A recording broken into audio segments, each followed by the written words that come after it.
एक रात मैं टेबल पर बैठे बैठे अपनी हिस्ट्री की किताब पढ़ रहा था और इस किताब को पढ़ते पढ़ते मैं इतना खो गया कि वक्त का मुझे कोई अंदाजा नहीं लगा। तभी मेरे नज़रों के सामने एक मंदिर की फोटो आती है। ये मंदिर जैसे मुझे अपनी तरफ खींच रहा था। जब तक मैं कुछ समझ पाता मेरी आंखें खुद ब खुद बंद हो जाती हैं और जब दोबारा मेरी आंखें खुलती हैं तो मेरे सामने यही पुराना मंदिर था।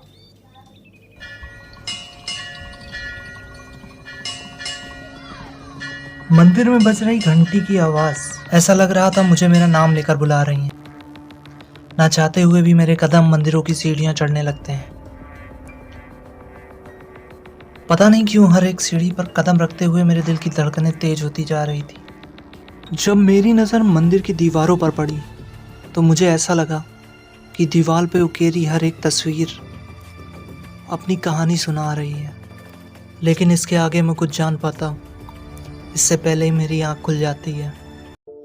अब तक का वीडियो शायद थोड़ा ज़्यादा ड्रामेटिक हो गया, लेकिन अगले सुबह जैसे ही मेरी आँख खुली मैंने डिसाइड किया कि मुझे खजुराहो के मंदिर घूमने जाना ही है।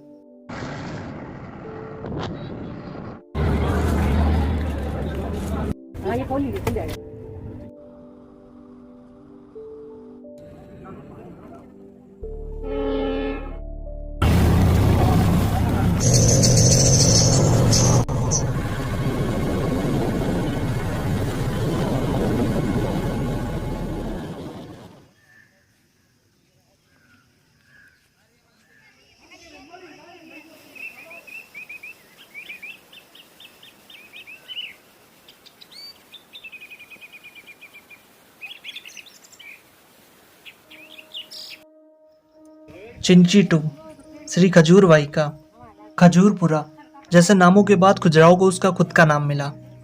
खजुराहो को इसका नाम इसके द्वार पर उगे 2 सुनहरे खजूर के पेड़ों की वजह से मिले।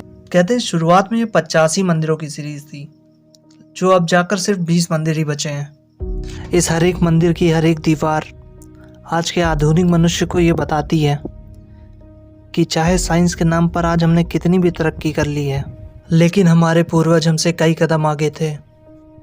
जहां पर एक वक्त था जब इन मंदिरों के अगल बगल न सिर्फ गांव बल्कि पूरा शहर बसा हुआ था, लेकिन वक्त ने इस मंदिर को इतिहास के पन्नों में दफन कर दिया। मंदिरों का निर्माण 9वीं और 12वीं सेंचुरी में हुआ था। कहते हैं कि मंदिर की नींव चंदेल डायनेस्टी के राजा यशोवर्धन ने रखी थी। 11वीं सेंचुरी में जब महमूद गजनवी ने भारत पर आक्रमण किया तो उसने कई मंदिरों को नष्ट कर दिया था। सोमनाथ के मंदिर नष्ट करने के बाद जब वह खजुराहो के मंदिर नष्ट करने गया तो इसकी कला और आर्किटेक्चर देखकर गजनवी ने अपना इरादा बदल लिया।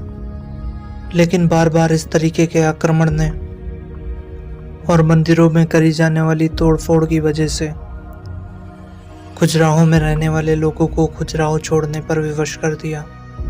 खजुराहो वासियों ने सोचा कि इन मंदिरों की सुरक्षा इनको अकेला ही छोड़ने में है, जिसके बाद 13वीं सेंचुरी से 18वीं सेंचुरी तक खजुराहो के ये नायाब मंदिर वीरान जंगलों में समा जाते हैं।